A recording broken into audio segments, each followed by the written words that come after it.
Hello दोस्तों, welcome back to my YouTube channel. आप सभी लोगों का स्वागत है मेरे यूट्यूब चैनल में। ये है पार्ट 3 चॉकलेट बार प्रोजेक्ट का। पार्ट 1 में हमने देखा चॉकलेट बार की मॉडलिंग और रैपर की मॉडलिंग। ठीक है, पार्ट 2 में हमने देखा रैपर पर टेक्सचर अप्लाई करना, बेसिक जो टेक्सचर होता है। ठीक है, अब पार्ट 3 है, इसमें हम करेंगे क्या कि ये जो इस पर लेबल का जो टेक्सचर लगा है इसको हम एडवांस बनाएंगे। यानी कि इसकी हम अलग अलग लेयर्स को हम कंट्रोल कर सकते हैं, जैसा कि आपको दिख रहा होगा। इसके कलर्स को हम कंट्रोल कर सकते हैं, इनकी रफनेस को हम कंट्रोल कर सकते हैं, और कहीं किसी पार्ट पर हमें बम्प देने हैं वहाँ पर कंट्रोल कर सकते हैं, किसी पार्ट पर कोई टेक्सचर लगाना है ना। हम इसके अलग अलग लेयर्स को कंट्रोल कर सकते हैं वेरी इजीली इन ब्लेंडर। तो चलिए इसको बनाना स्टार्ट करते हैं। मल्टी लेयर में क्या होता है कि हम लेवल्स की कई सारी लेयर्स को कंट्रोल कर सकते हैं। ठीक है, जैसे मान लीजिए मैं इसको सेलेक्ट करता हूँ और मैं मटेरियल्स में जाकर इसकी रफनेस कम करता हूँ, सो इसकी पूरे की रफनेस कम होगी। ठीक है, और मान लीजिए मैं इसमें बम चाहता हूँ कि मान लीजिए मैं इसको मटैलिक बनाना चाहता हूँ, तो मैं मटैलिक अगर इसको फुल करता हूँ सो ये पूरा मटैलिक हो जाएगा। ठीक है, बट मैं चाहता हूँ कि ये जो सिर्फ नीचे का जो ब्राउन पार्ट है ये मटैलिक हो, बट मेरे पास इसका कोई अभी कंट्रोल नहीं है। सो इसी को ठीक करने के लिए अब हम देखेंगे मल्टी लेयर टेक्सचरिंग। ठीक है, सो इसके लिए हमें करना क्या है, सबसे पहले जो भी आपका फ़ोटो एडिटिंग सॉफ्टवेयर है, ठीक है, जहाँ से आपने ये लेवल बनाया है या फिर आपको क्लाइंट से मिला है, सो आपको वहीं पर आपको इसकी 2-3 लेयर बनानी पड़ेगी अलग अलग टाइप की। ठीक है, मैं दिखाता हूँ आपको। सो ऑलरेडी दोस्तों मैं आ चुका हूँ कोरल ड्रॉ सॉफ्टवेयर में। ठीक है, जहाँ पर मैंने लेबल बनाया था। ठीक है, ये है बेसिक लेवल जो अभी हमने अप्लाई करा था अपने चॉकलेट के पैक पर। ठीक है, अब मान लीजिए मैं चाहता हूँ कि ये जो लेबल है ये बनने के बाद ऐसा दिखे कि ये जो जो भी पार्ट है, मान लीजिए मैं ये वाला पार्ट चाहता हूँ, जितना भी टेक्स्ट लिखा है ना, ये आए पेपर में, मतलब इसका जो मटेरियल हो, जो बाहर की बॉडी है इसका मटेरियल हो पेपर वाला। बट ये जो टेक्स्ट लिखा है ना ये शाइनिंग में आए, यानी कि ये जो टेक्स्ट है इसकी रफनेस जो हो वो काफ़ी कम हो, ये चमक मारे जब जैसे इस पर लाइट पड़े, सो ये रिफ्लेक्शन मारे। इतना पार्ट हो गया, ये टेक्स्ट हो गया, ये जो टेक्स्ट लिखा है, ये वाला टेक्स्ट, ये वाला टेक्स्ट, जितना भी है। सो अब हमें करना क्या है, जितने भी पार्ट को हम चाहते हैं कि इसका टेक्सचर कुछ अलग हो, या इसमें मटैलिक हो या रफनेस हो, कुछ भी उसमें अलग हो, सो उसको हम करेंगे क्या, सिंपली ब्लैक पार्ट से उसको कलर हम ब्लैक कर देंगे। जैसे मान लीजिए मैं इसके एडिट मोड में जाता हूँ, इसको सॉरी मैंने अनग्रुप करा, मैं चाहता हूँ ये हो, तो मैं इसको सेलेक्ट, टेक्स्ट को मैं डिलीट कर दूंगा और इस गोले को पूरा ब्लैक कर दूंगा मैं। ठीक है, इस लाइन को कर दूंगा, इस लाइन को, और जो जितना ही पार्ट मैं चाहता हूँ, मैं ये पूरा चाहता हूँ कि ये शाइनिंग मारे, या और जितना भी मैं पार्ट चाहता हूँ कि वो डिफरेंट हो इसकी बेसिक बॉडी से, उसको मैं ऐसे ब्लैक कर दूंगा। ठीक है, सो मैंने यहाँ पर ब्लैक कर रखा है, जैसा मैंने आपको दिखाया कि ये पार्ट मैं चाहता हूँ कि ये डिफरेंट हो। ठीक है, बट उसके भी बाद मैं चाहता हूँ कि इसकी एक और लेयर हो, जिसमें हम करें क्या कि हम ये जो लाइट क्रीम कलर का पार्ट है और ये ब्राउन वाला पार्ट है इसको भी कंट्रोल कर सकें। ठीक है, कि जैसे मान लीजिए इसकी ऊपर के ऊपर वाले पार्ट की बॉडी हो, पेपर की बॉडी हो, पेपर मटेरियल की बॉडी हो, और जो नीचे की हो ये बॉडी हो शाइनिंग मारे है। जैसे कि आपने डेयरी मिल्क का पैक देखा होगा जो चमक मारता है, और ये जो नीचे वाला पार्ट है ये चमक मारे। ठीक है, सो हम इसको भी कंट्रोल कर सकते हैं। सिंपली इसके लिए हमें यही प्रोसीजर करना है ब्लैक और वाइट का। सो मैं नीचे वाले पार्ट को इसमें ब्लैक कर दिया है और ऊपर वाले पार्ट को वाइट कर दिया है। ठीक है, सो मैंने 1 2 3 इन तीनों को इमेज फॉर्मेट में मैंने एक्सपोर्ट कर दिया है। बट ध्यान रखिए कि इनमें से किसी की भी पोजीशन हिले ना, कि जैसे इसमें जो चॉकलेट यहाँ पर है उसमें भी चॉकलेट उसी प्लेस पर होने चाहिए, सिर्फ कलर का डिफरेंस होने चाहिए। ठीक है, इसमें भी किसी की अगर पोजीशन हिली तो पूरा गड़बड़ हो जाएगा मैटर। ठीक है, सो अब चलते हैं अब ब्लेंडर में। ठीक है दोस्तों, हम ब्लेंडर में आ चुके हैं। ठीक है, ये हमारा लेबल है, बोरिंग सा लग रहा है काफ़ी जो भी हमने लगाया था। ठीक है, अब सिंपली हम जाएंगे शेडिंग में, शेडिंग टैब पर जाके क्लिक करके हम शेडिंग में जाएंगे। ठीक है, यहाँ पर अभी हम अप्लाई करते हैं। सिंपली अब हम करेंगे क्या, मैं यहाँ पर इमेज एडिटर को ले आता हूँ, मैं यहाँ पर ये वाली इमेज खोलता हूँ। ठीक है, ये जो अभी है बेसिक ये वाली इमेज है, हमारा लेबल है। ठीक है, अब मैं क्या चाहता हूँ, तो अब इसकी जो रफनेस है वो 0.5 रफनेस है। ठीक है, जैसा आपको दिख रहा होगा काफ़ी रफ दिख रहा है ये। ठीक है, अब मैं चाहता हूँ कि इसकी जो रफनेस है इतने एरिया में जो मैंने ब्लैक करा था वहाँ पर आपको कोरल ड्रॉ में दिखाया था, वहाँ से इसकी रफनेस काफ़ी कम हो जाए। ठीक है, सो उसके लिए मैं एक इमेज इंपोर्ट करूँगा, बट उससे पहले आप समझ लीजिए कि ये वर्क कैसे करता है। ठीक है, कि यहाँ पर जो रफनेस है इसको मैं 0 कर रहा हूँ और 1 कर रहा हूँ, जिसकी वजह से रफनेस कम ज़्यादा हो रही है। ठीक है, लेकिन इस के आगे आपको ये जो नोट दिख रहा है जिसमें हम इसकी रफनेस की वैल्यू दे सकते हैं, इस रफनेस को या फिर इनमें से जितने भी आपको ये नोट दिख रहे हैं, मीटर दिख रहे हैं, इसे कम ज़्यादा हम कर सकते हैं। इसको हम कलर से भी कंट्रोल कर सकते हैं। कलर से कैसे कंट्रोल कर सकते हैं मैं आपको दिखाता हूँ। मैं एक प्लेन लेता हूँ सिंपली। ठीक है, ये हमने प्लेन लिया है, मैं इसको स्केल करता हूँ। एक मटेरियल बनाता हूँ इसमें, ठीक है। अब मान लीजिए मैं चाहता हूँ कि कुछ एरिया में इसकी रफनेस कम हो ज़्यादा हो। मान लीजिए मेरे पास एक इमेज है, ये मेरे पास एक इमेज है, ठीक है। अब इसको सिंपली कंट्रोल करने का तरीका क्या है कि अगर ये ज़ीरो है यानी कि ये ब्लैक है, और ये फुल अगर 1 है तो ये वाइट है, यानी कि इसको हम कलर से भी कंट्रोल कर सकते हैं। जैसे आपको इस इमेज में दिख रहा होगा, मैं इस इमेज को इससे जोड़ता हूँ रफनेस से, ठीक है। अब इसकी रफनेस देखते हैं, मैं इसको कलर डार्क कर देता हूँ ताकि इसको दिखे। ये देखिए, ठीक है, ये इमेज यहाँ पर आ गई है, बट इसको मैंने बेस कलर से नहीं जोड़ा, इसको मैंने रफनेस से जोड़ा है। यानी कि जहाँ जहाँ पर ये ब्लैक थी, टोटली ब्लैक थी, वहाँ पर रफनेस जीरो आई है, यानी कि वो इतना आया जीरो पर, ठीक है। और जहाँ पर वाइट है वहाँ पर फुल रफनेस है, ठीक है। सो इसको हम कलर से कंट्रोल कर सकते हैं। और आप मान लीजिए इसमें भी आपको वेरिएंट देने हैं तो इसके बीच में आप कलर रैंप लगा सकते हैं। कलर रैंप लगाया तो अभी कुछ नहीं होगा, क्यों? क्योंकि कलर रैंप में दिखाया गया है कि यहाँ पर एकदम ज़ीरो पे है ब्लैक कलर और फुल पे है वाइट कलर, ठीक है। सो अब हम करते क्या है कि मान लीजिए मैं चाहता हूँ कि ये जो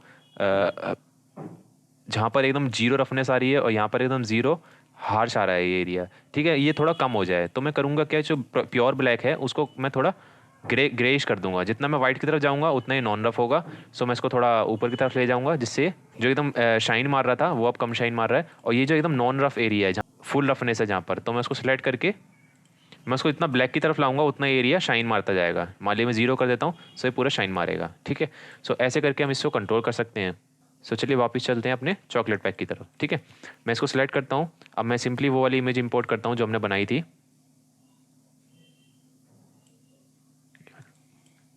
ठीक है।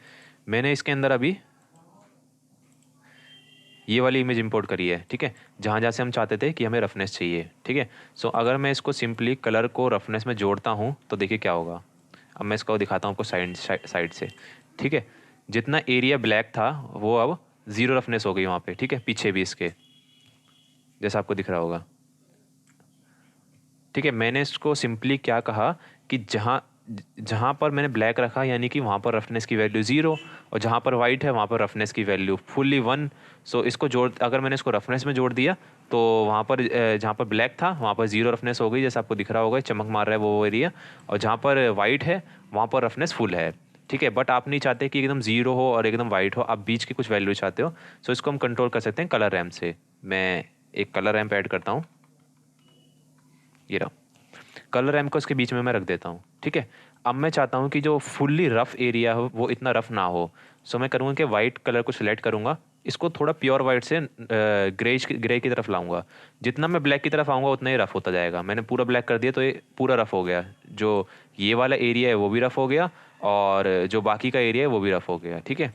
सो इसको हम इतना नहीं करेंगे और इसको फुल्ली 1 पे भी नहीं रखेंगे, इसको हम थोड़ा करेंगे जिससे थोड़ा ठीक लगे, ठीक है। मान लीजिए मैंने इसको इतना रखा। सो अब ये वाला जो एरिया है ये ज़्यादा शाइन मार रहा है और ये थोड़ा कम शाइन मार रहा है, और मैं चाहता हूँ कि जो ज़्यादा शाइन मार रहा है ये थोड़ा कम शाइन मारे। सो मैं इसको ब्लैक से थोड़ा वाइट की तरफ ले जाऊँगा, जिससे इसकी रफनेस थोड़ी कम होती जाएगी, करीब इतना, ठीक है। सो ये हो गया हमारा रफनेस कंट्रोल करने का, ठीक है। इससे हमने सिंपली क्या करा कि हमने इसकी रफनेस कंट्रोल करी, ठीक है। अब मैं आपको दिखाता हूँ कि बम्प, इसमें मान लीजिए आपको नॉइस ऐड करनी है कि जिससे ये लगे कि पेपर है, ये रियल पेपर जैसा लगे, ठीक है। क्योंकि अभी ये एकदम प्लेन है बट पेपर में आपने देखा होगा छोटे छोटे छोटे छोटे बम्प होते हैं, ठीक है। तो बम्प ऐड करने के लिए मैं करूँगा क्या, सिंपली ऐड में जाकर एक नॉइस टेक्सचर ऐड करूँगा, इसमें नॉइस का टेक्सचर ऐड करूँगा और कंट्रोल टी प्रेस करूँगा। कंट्रोल टी प्रेस करने के बाद ये टेक्सचर कोऑर्डिनेट और मैपिंग नोड आएगा। मेक श्योर कि आपने नोड रेंगुलर को ऑन कर रखा है, ये तभी आएगा, ठीक है। सो अब मैं करूँगा क्या, एक बम्प नोड ऐड करूँगा बम्प लाने के लिए यहाँ पर, ठीक है। अब ये नॉइस टेक्सचर करता क्या है, मैं कंट्रोल दबाता हूँ, शिफ्ट दबाता हूँ और लेफ्ट माउस बटन दबाता हूँ इस पर रखकर। सो होगा क्या कि ये वाला जो नोड मैंने सेलेक्ट करा है ये जाकर मटेरियल आउटपुट में जुड़ जाएगा, ठीक है। किसी पर भी मैं क्लिक करता हूँ वो जुड़ जाएगा, ऐसे ही कंट्रोल शिफ्ट और लेफ्ट क्लिक, ठीक है। सो ये जुड़ गया। सो इससे होता क्या है, नॉइस टेक्सचर से मैं चाहता हूँ इसमें नॉइस आए थोड़ी थोड़ी। अब मैं इसका स्केल है वो साइज़ बढ़ाऊँगा, काफ़ी बढ़ा दूंगा इसका साइज़ में, ठीक है। पास से दिखाता हूँ और मैं इसमें डिटेल को भी फुल कर दूंगा ताकि इसमें डिटेल आए, ठीक है। सो मैंने इसका साइज़ कर दिया है, मैं करीब इसको साइज़ को 200 कर देता हूँ, ऑलराइट। अब आपको एक प्रॉब्लम दिख रही होगी कि ये जो टेक्सचर है ये स्ट्रेच हो रहा है, यहाँ से खिंच रहा है। क्यों? क्योंकि हमने इसमें टेक्सचर कोऑर्डिनेट जनरेटेड कर रखा है। अगर हम इसको यूवी करेंगे, सो जैसा हमने यूवी अनरैप करा है उसी के अकॉर्डिंग ये सेट हो जाएगा। बट हम यूवी भी नहीं करेंगे, इसको हम ऑब्जेक्ट करेंगे ताकि ऑब्जेक्ट की जो नॉर्मल्स है उसमें बराबर सेट हो जाए। ठीक है, सो ये अब ऑब्जेक्ट पर लग गया है। अब मैं करूँगा क्या कि सिंपली प्रिंसिपल शेडर को ही इसमें जोड़ दूंगा। ठीक है, सो अब हम लगाएंगे इसको बम्प को। मैं बम्प का जो फैक्टर है उसको हाइट में जोड़ता हूँ और जो नॉर्मल है उसको मैं नॉर्मल में जोड़ता हूँ। ठीक है, ये जो बम्प नोड है ये करता क्या है कि ये जो टेक्सचर है ये वाला, इस टेक्सचर को ये बम्प में बदल देगा। यानी कि अभी जो ये टेक्सचर आपको दिख रहा है ये प्लेन है, ये यहाँ से कुछ भी उठा हुआ नहीं है, ये सिर्फ प्लेन टेक्सचर है, प्लेन। सो इसको ये करेगा क्या, इसको बम्प में बदल देगा जिससे ये कुछ इस तरीके से दिखेगा आपको। ठीक है, सो ये हमने इसके ऊपर टेक्सचर लगाया, इसको पेपर बनाना था लेकिन ये पत्थर बन गया। सो इसको हम सिंपली करेंगे, इसकी स्ट्रेंथ को कम कर देंगे। स्ट्रेंथ को हम इतना रखेंगे कि जितने पे ये सही लगे थोड़ा।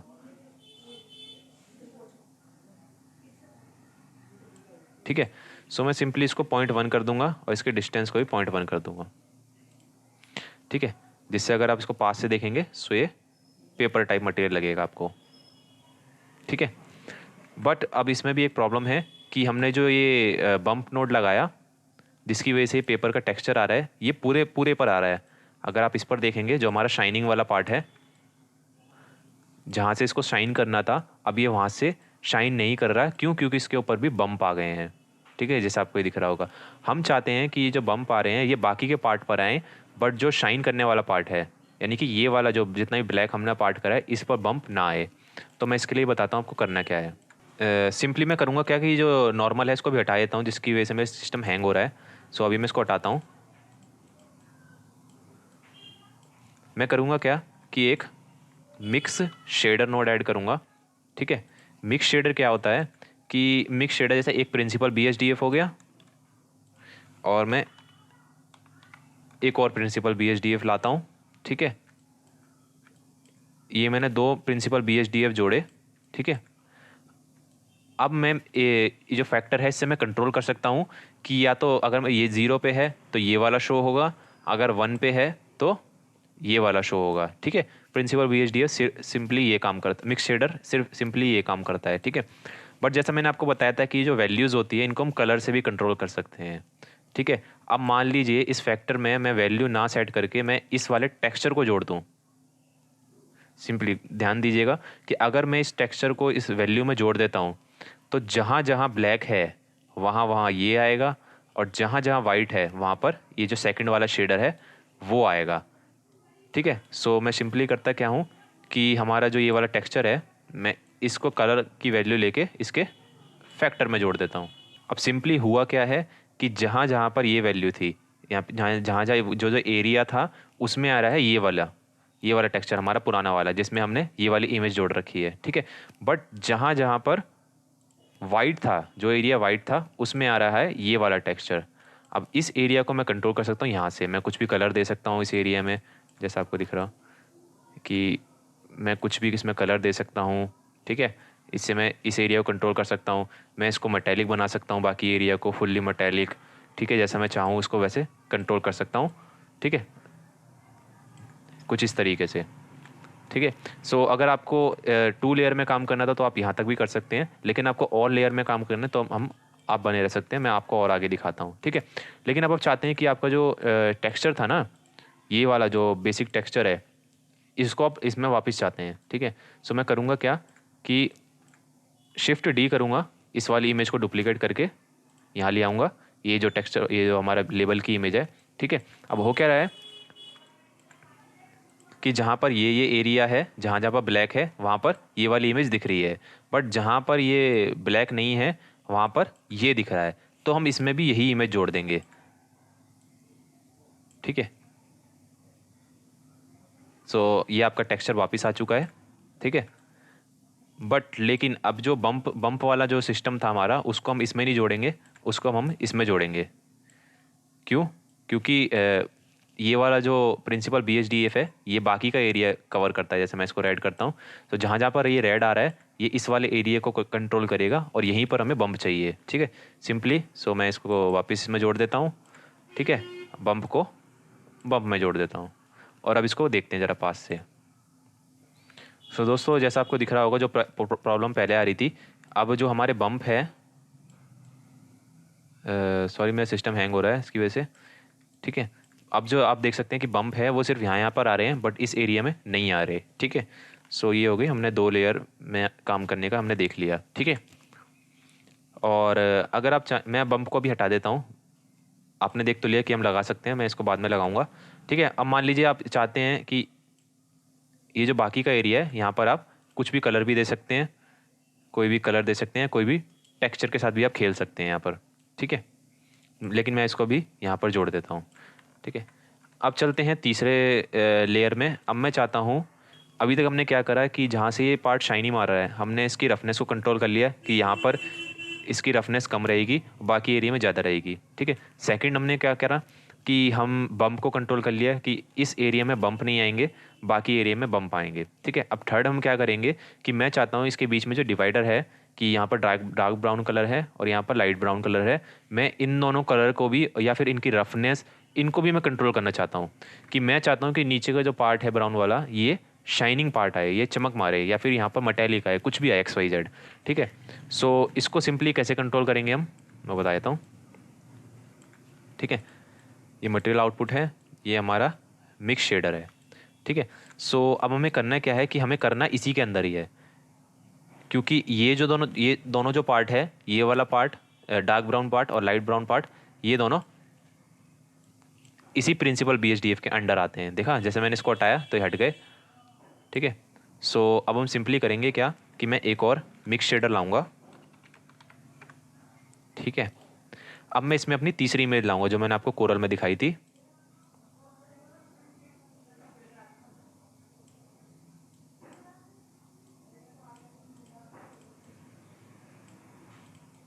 ठीक है, अब मैं इसमें अपनी तीसरी इमेज ले आया, मैं आपको दिखाता हूँ, ये बॉटम पार्ट वाली। ठीक है, जिसमें इसका जो ब्राउन वाला पार्ट है वो मैंने ब्लैक रखा था और बाकी पार्ट को वाइट रखा था। ठीक है, सो अब हम सिंपली करेंगे क्या कि एक और प्रिंसिपल BHDF ऐड करेंगे। ठीक है, अब हमारे पास 2 प्रिंसिपल BHDF है। ठीक है, एक ये है, एक ये है। मैं चाहता हूँ कि इस वाले से मैं ब्राउन पार्ट को कंट्रोल करूँ और इस वाले से वाइट पार्ट को कंट्रोल करूँ। ठीक है, सो मैं इसको इसमें जोड़ता हूँ और इसको भी इसमें जोड़ता हूँ। ठीक है, और इसको मैं आगे जोड़ देता हूँ यहाँ पर शेडर में।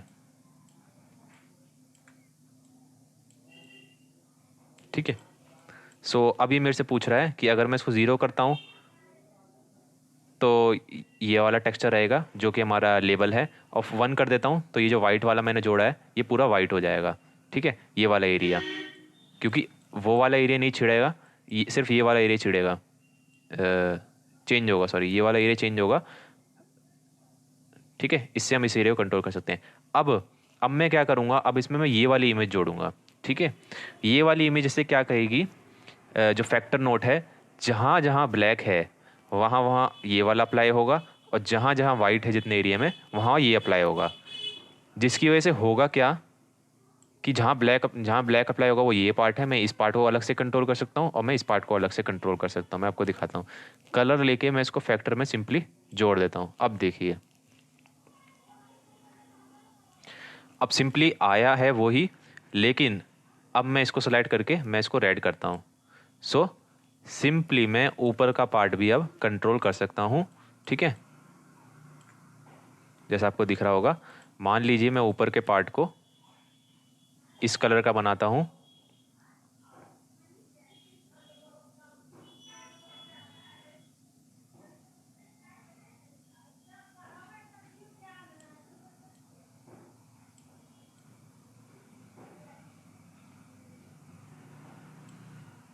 ठीक है, और नीचे का जो पार्ट है वहाँ से मैं इमेज टेक्सचर को हटाकर इसको मैं वाइट रखता हूँ। ठीक है, सो हमारा कुछ इस तरीके से ये लेवल बन के आएगा। ठीक है, अब मैं चाहता हूँ कि मैं जो नीचे का पार्ट है इसको मटैलिक कर दूं, सो मैं मटैलिक करता हूँ फुल।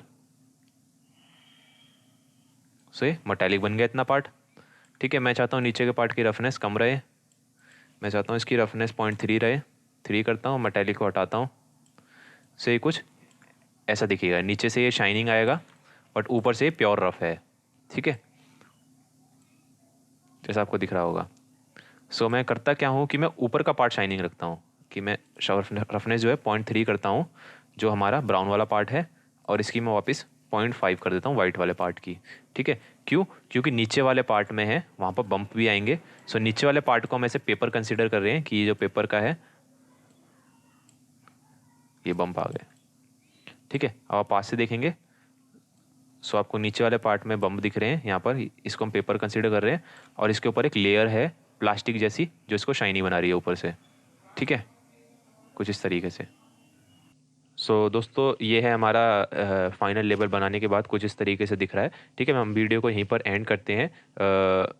कमेंट में ज़रूर बताइएगा दोस्तों आपको ये वीडियो कैसी लगी। अगर आपको इस वीडियो से कुछ सीखने को मिला तो चैनल को सब्सक्राइब कर लीजिए और वीडियो को लाइक कर दीजिए। मिलते हैं आपसे अगली वीडियो में।